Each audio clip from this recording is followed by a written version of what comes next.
لعلکم تتقون ایام معدودات فمن کان منکم مریضا او علی سفر. ایک شخص بیمار ہے, روزہ نہیں رکھ سکتا, ایک شخص سفر میں ہے, اب نہ کھانے کو کچھ مل رہا ہے, اب کیا کریں, کس طرح سے روزہ رکھیں, بغیر کھائے تو روزہ نہیں رکھا جاتا ہم سے, ہو سکتا ہے ایسی صورت ہو. فرمایا فمن کان منکم مریضا او علی سفر فعدۃ من ایام اخر, دوسرے دنوں میں اس کی قضا کر لو. دیکھیے یہ ہے آسانی دین کی. اسی طرح اور احکام کو دیکھا جا سکتا ہے. تو فما جعل علیکم فی الدین من حرج, اور الدین یسر کے معنی یہی ہیں کہ ہر حالت میں ایک ہی حکم کو شریعت میں نے رکھا, بلکہ حالتوں کے مناسب احکام دیے ہیں. جب دین میں اتنی آسانی رکھی ہے تو ایک طرف تو تم برگزیدہ ہو, سلیکٹڈ ہو, پھر دین میں آسانیاں رکھی, پھر عمل نہیں کرو گے تو کیا کرو گے؟ تم کو تو عمل کرنا چاہیے. یہ ہے وہ وجہ. ملت ابیکم ابراہیم. اور تیسری بات اس میں یہ بھی کہی گئی, واقعی ایک عجیب ترتیب آیات کی, غور کرو. یہ مت سمجھ بیٹھنا کہ اللہ میاں نے بس ایسا دین ہمیں کو دے دیا, پچھلی امتوں نے مزے اڑا لیے. ہم کو ایک طرف یوں بھی کہا جا رہا کہ بہت اچھے ہو, اور دوسری طرف بہت بھاری دین ہمارے سر پہ لا کے رکھ دیا. فرمایا ایسا نہیں ہے, یہ دین ابراہیمی ہے, طریقہ ابراہیمی ہے. حضرت ابراہیم علیہ الصلوۃ والسلام کے وقت سے جو اللہ کا پسندیدہ طریقہ چلا آتا ہے, جو دین چلاتا ہے, اسی پر تم کو لے کر آئے ہیں. کوئی یہ نئی مصیبت تمہارے لیے نہیں کھڑی کی گئی ہے کہ جناب بہت اچھے, اس سے تو اچھے ہم پہلے ہی تھے, جو پچھلی امتوں میں ہو کہ اچھا نہ بنتے.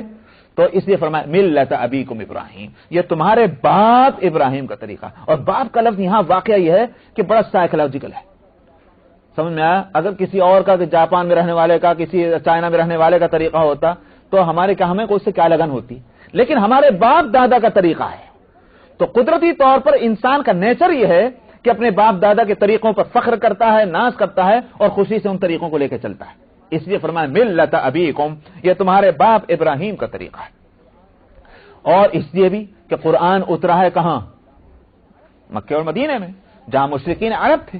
وہ مشرکین عرب اپنی نسبت حضرت ابراہیم علیہ الصلوۃ والسلام کی طرف کرتے تھے, اور حضرت ابراہیم علیہ الصلوۃ والسلام کے کچھ نہ کچھ طریقے, اگرچہ ان کے حلیے کچھ بھی بگڑ گئے ہوں, لیکن باہر وہ آج تک چلے آ رہے تھے.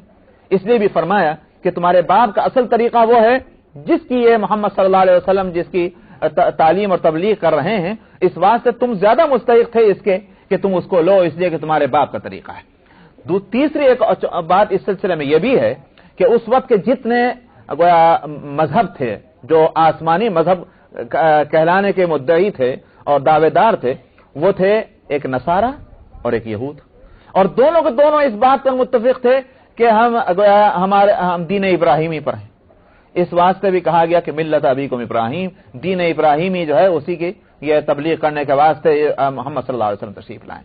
اور چوتھی بات یہ بھی بتلانا ہے اس تعلق سے کہ ابراہیم علیہ الصلوۃ والسلام پر تم سب کا اتفاق ہے کہ وہ جلیل القدر پیغمبر تھے, اور نسبتیں تم ان کی طرف کرتے ہو. مگر یہ بتاؤ کہ یہودیت پہلی ہے یا ابراہیم پہلے تھے؟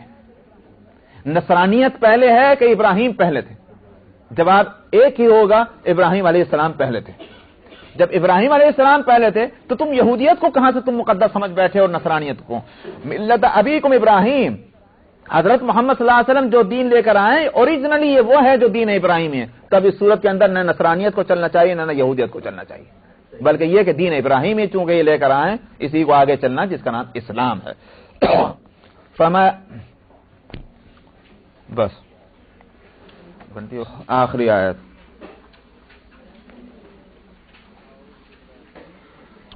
اعوذ باللہ من الشیطان الرجیم, بسم اللہ الرحمن الرحیم, وجاہدوا فی اللہ حق جہادہ هو اجتباكم وما جعل عليكم في الدين من حرج ملة أبيكم إبراهيم هو سماكم المسلمين من قبل وفي هذا ليكون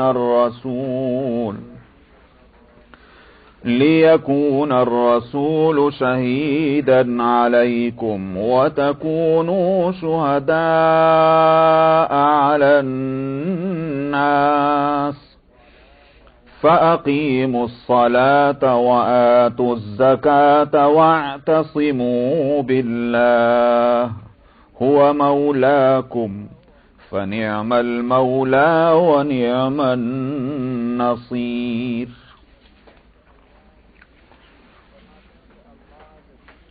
فرماتے ہیں کہ اللہ کے دین میں جدوجہد اور کوشش کرتے رہو جیسے کوشش کرنے کا حق ہے۔ اللہ نے تم کو منتخب کیا ہے، برگزیدہ بنایا ہے، اس لحاظ سے کہ تم کو بہترین امت قرار دیا۔ میں پچھلے ہفتے بتلا چکا تھا اس آیت کا یہ حصہ کہ قرآن شریف میں دوسری جگہ فرمایا کنتم خیر امہ، تم بہترین امت ہو۔ تو اس لحاظ سے یہ کہ تم کو چوز کر لیا، سلیکٹ کیا ہے اس نے، تو ایک نعمت ہے اللہ کی یہ۔ اور وما جعل علیکم فی الدین من حرج، کہ دین کے معاملات میں، احکام میں تمہارے اندر تنگی بھی نہیں رکھی تمہارے اوپر، جیسی تنگی کی پچھلی امتوں پر تھی۔ دین کو آسان بھی کر دیا ہے، جو اوریجنل شیپ تھی دین کی اب اس پر دین آ گیا ہے۔ ملت ابیکم ابراہیم، یہ تو دوسری نعمت ہوئی اللہ کی۔ اور فرماتے ہیں کہ طریقہ تمہارا وہی ہے کہ جو ابراہیم علیہ الصلاۃ والسلام کا طریقہ ہے، بنیادی طور پر دین ابراہیمی ہے۔ اس واسطے جب تم اپنی نسبت ابراہیم کی طرف کرتے ہو تو اسی دین کی دعوت حضرت محمد صلی اللہ علیہ وسلم دے رہے ہیں، اس کو نہ ماننے کی کوئی وجہ نہیں۔ ہوا سماکم المسلمین من قبل وفی ھذا، ابراہیم ہی نے تمہارا نام مسلمان رکھا تھا، اس قرآن کے اندر بھی ہے اور اس سے پہلے بھی۔ آپ سورہ بقرہ میں جائیں،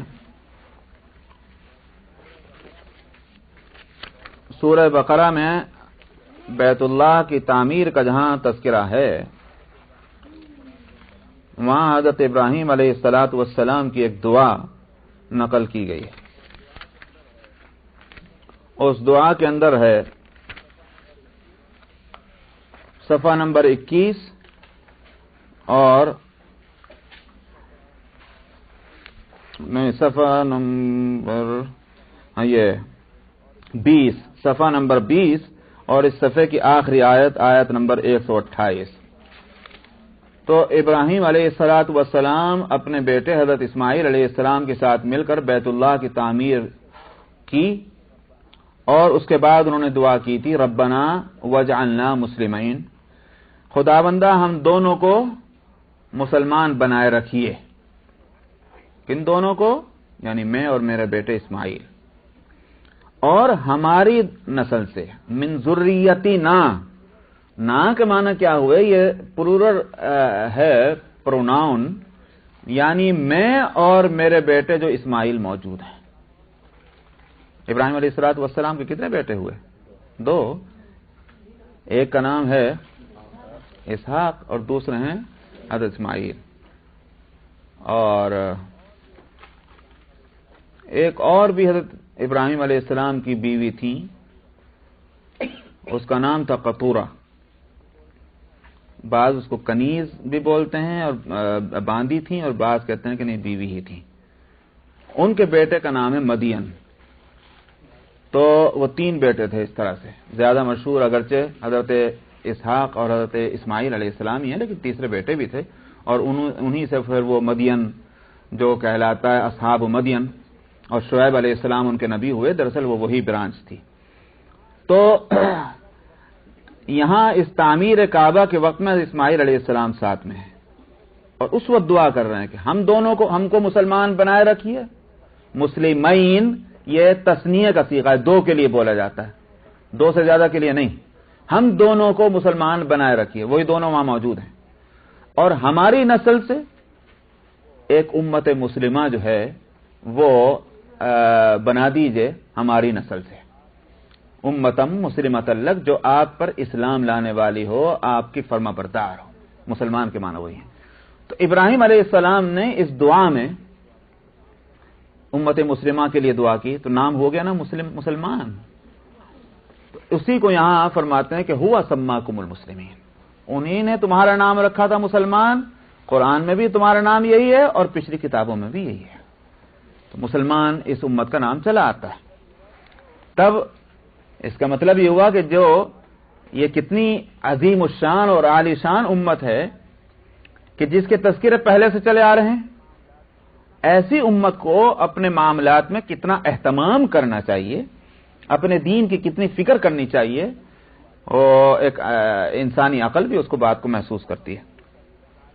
لِيَكُونَ الرَّسُولُ شَهِيدًا عَلَيْكُمْ وَتَكُونُوا شُهَدَاءَ عَلَى النَّاسِ. یہ ان ساری خصوصیات ہی کا نتیجہ پھر یہ بھی ہونا ہے، اور وہ نتیجہ بھی ہے اور ایک لحاظ سے نعمت بھی ہے، اور اسی وجہ سے اس کا اہتمام اور لحاظ بھی کرنا ضروری ہے. وہ کیا ہے؟ وہ یہ ہے کہ تاکہ رسول، الرسول سے مراد ہے نبی کریم صلی اللہ علیہ وسلم کی ذات کرامی. تو نبی اور رسول تمہارے اوپر گواہ بنے اور تم لوگوں کے اوپر گواہ بن جاؤ. یوں تو ہر رسول گواہ ہوتا ہے، اپنی امت کے تعلق سے ہر رسول گواہ ہوگا.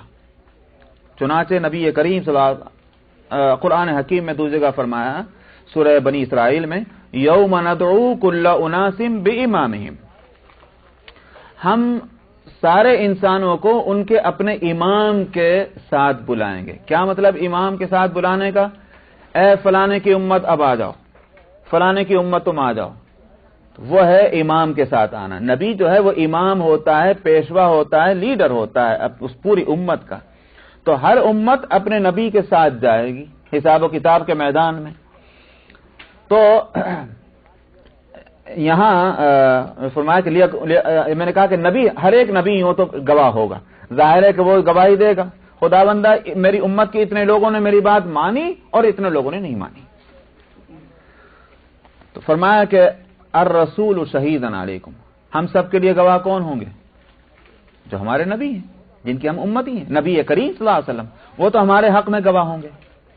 اور ہماری پوزیشن کیا بنی کہ ایک طرف تو نبی ہمارے لیے گواہ ہوئے اور ہم دوسروں کے واسطے گواہ بن گئے. یہ بہت بڑا اعزاز ہے کہ حالانکہ ہم نبی نہیں، ہم امت ہیں اور نبی گواہ ہوتا ہے، مگر اللہ سبحانہ و تعالی نے ایک لحاظ سے ہمیں ایک وہ مقام دیا ہے کہ جو امتوں کے لیے نبی کا ہوگا. کیا؟ کہ ہم بھی گواہ ہوں گے. چنانچہ نبی کریم صلی اللہ علیہ وسلم نے اس آیت کی، اور یہ آیت مختلف معنی کے لحاظ سے کئی جگہ آ چکی ہے. دوسرے سپارہ کے شروع میں بھی ہے کہ وَكَذَلِكَ جَعَلْنَاكُمْ أُمَّةً وَسَطًا لِتَكُونُوا شُهَدَاءَ عَلَى النَّاسِ وَيَكُونَ الرَّسُولُ عَلَيْكُمْ شَهِيدًا. وہاں بھی اسی مضمون کو بتلایا. اس کی تشریح نبی کریم صلی اللہ علیہ وسلم نے اس طرح فرمائی کہ جب ساری امتیں اپنے نبی کے ساتھ بلائی جائیں گی اور نبی جو ہیں وہ ان کا کیس پیش کریں گے، خدا مندہ اتنے لوگوں نے میری بات نہیں مانی، تو حدیث کے الفاظ میں آتا ہے جیسے کہ نوح علیہ السلام کا ذکر ہے کہ نوح علیہ السلام جب کہیں گے کہ اتنے لوگوں نے میری بات نہیں مانی تو وہ سب انکار کر دیں گے. وہ کہیں ہمارے پاس تو کوئی نبی نہیں آیا تھا اور کیا ہم نے کسی کی بات سنی نہیں، ہم تک کوئی دین نہیں لے کر آیا. اب نوح علیہ السلام تو کہہ رہے ہیں کہ میں نے دین پہنچایا، وہ کہہ رہے ہیں کہ نہیں پہنچایا. مدعی کون بن گئے؟ مدعی کون ہوئے؟ دعویٰ کون پیش کر رہا ہے؟ نوح علیہ السلام نا. اور مدعی علیہ کون ہو گئے جن کے مقابلے پہ دعویٰ ہے؟ امت. اور قاعدہ یہ ہے شرعی اور قانونی کہ البینۃ للمدعی والیمین علی من انکر. جو دعویٰ پیش کرتا ہے وٹنس لانا اس کے ذمہ ہے.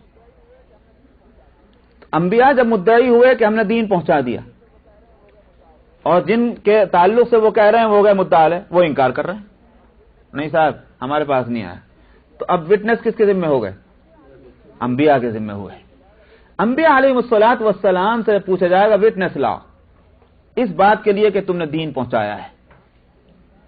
انبیاء علیہ الصلوۃ والسلام اس امت کو پیش کریں گے کہ امت محمد علیہ صاحب الصلوۃ والسلام جو ہے خداوندہ امت مسلمہ، وہ امت مسلمہ ہماری وٹنس ہے.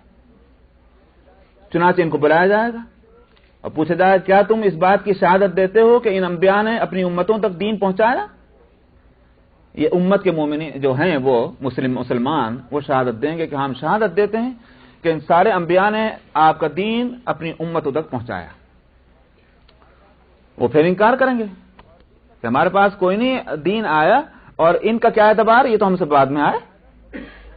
وہ یوں کہیے کہ شہادت اور وٹنس جو ہے اس پر اعتراض ہوگا کہ یہ شہادت قابل اعتبار نہیں ہے.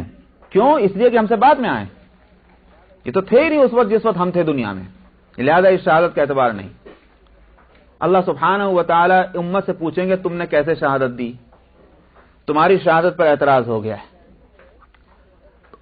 یہ امت کہے گی کہ ہم بے شک نہیں تھے، مگر ہم کو حضرت محمد صلی اللہ علیہ وسلم نے اس بات کی اطلاع دی تھی کہ یہ انبیاء دنیا میں آئے اور انہوں نے اللہ کا دین اپنی امت تک پہنچایا. یہ ہے ہمارا سورس آف شہادت. چنانچہ پھر نبی کریم صلی اللہ علیہ وسلم سے پوچھا جائے گا کہ تم نے شہادت دی تھی؟ آپ فرمائیں گے ہاں میں نے شہادت دی تھی. سورس کیا تھا؟ فرمائیں گے مجھے جبریل نے بتلایا، اور جبریل لوح محفوظ سے لائے، اور لوح محفوظ میں اللہ کی طرف سے یہ بات آئی. تو آخر کو اللہ ہی شاہد ہو گئے. تو پھر اللہ سبحانہ و تعالی اس وقت ان سارے ڈاکومنٹس کو اور سارے ریکارڈ کو سامنے لا کر رکھیں گے، اور اس وقت ان کے منہ زبانوں پر بھی تالے ڈال کر اور کہا جائے گا کہ اب ان کے ہاتھ بولیں، ان کے پیر بولیں. وہ سب شہادت دیں گے. وہ ساری شہادتیں اللہ کی شہادتیں ہوں گی، اور نتیجہ یہ ہوگا کہ جو مجرم ہیں وہ مجرم قرار پائیں گے. جب ان کی زبان کھولی جائے گی آخر وہ پکار اٹھیں گے کہ بے شک ہم سے غلطی ہوئی، وہ اقراری مجرم ہوں گے. یہ ہے وہ پورا واقعہ جو حدیث میں آیا، اور اس کا خلاصہ یہاں ہے حدیث اس آیت کے اندر اور دوسری آیتوں میں بھی، کہ رسول تمہارے اوپر شاہد ہوں گے اور تم لوگوں کے اوپر شہادت دو گے. لوگوں سے مراد ساری امتیں ہیں. تب اس صورت میں تمہارا مقام کتنا بلند نہ ہو گیا. ان ساری نعمتوں کا تقاضا کیا ہے؟ یہ ہے کہ فَأَقِيمُوا الصَّلَاةَ، نمازوں کو قائم کرتے رہو، زکوٰۃ دیتے رہو، اور اللہ سے اپنا رشتہ مضبوط کر لو. وَهُوَ مَوْلَاكُمْ، وہی تمہارا مولا ہے، وہ تمہارا آقا ہے، تمہارا حق دوستی ادا کرنے والا ہے، ولایت سے ہے مولا. اور فنعم المولا، وہی بہترین مولا بھی ہے. دنیا میں دوستیاں بہت سی ہوتی ہیں، لیکن بہترین دوستی، بہترین ولایت اللہ سبحانہ و تعالیٰ کی ہے. اس لیے کہ بہترین دوست وہی ہو سکتا ہے کہ جو آڑے وقت میں کام آ جائے، اور جو آڑے وقت میں کام نہ آئے، اپنی فکر میں لگا رہے، وہ دوست کس کام کا. قیامت میں ساری دوستیاں جو ہیں وہ کام نہ آئیں گی. صرف اللہ سبحانہ و تعالیٰ کے ساتھ جو بندوں کا وہ تعلق ہے محبت کا، وہی کام آئے گا، کیونکہ اللہ وہاں دھوکہ نہیں دیں گے معاذ اللہ. دوسرے لوگ اپنی جان بچانے کی فکر میں ہوں گے، مگر اللہ تھوڑی اس فکر میں ہوں گے کہ میری جان بچ جائے، میں کسی کی مدد نہ کروں. اس لیے فرمایا فنعم المولا، بہترین ہے وہ مولا، ونعم النصیر، اور بہترین مددگار ہے. اس پر یہ سورت ختم ہو گئی. مگر خاص طور پر میں نے بتلایا تھا کہ اس سے پہلے کی آیت میں لعلکم تفلحون کا لفظ آیا ہے. دیکھیے قرآن شریف میں اس سے پہلے کی آیت میں لعلکم تفلحون، اور اس آیت کا ختم ہے فاقیموا الصلاۃ وآتوا الزکاۃ واعتصموا باللہ. اس آیت ان الفاظ پر یہ سورت ختم ہو رہی ہے. اس کو ذہن میں رکھیے.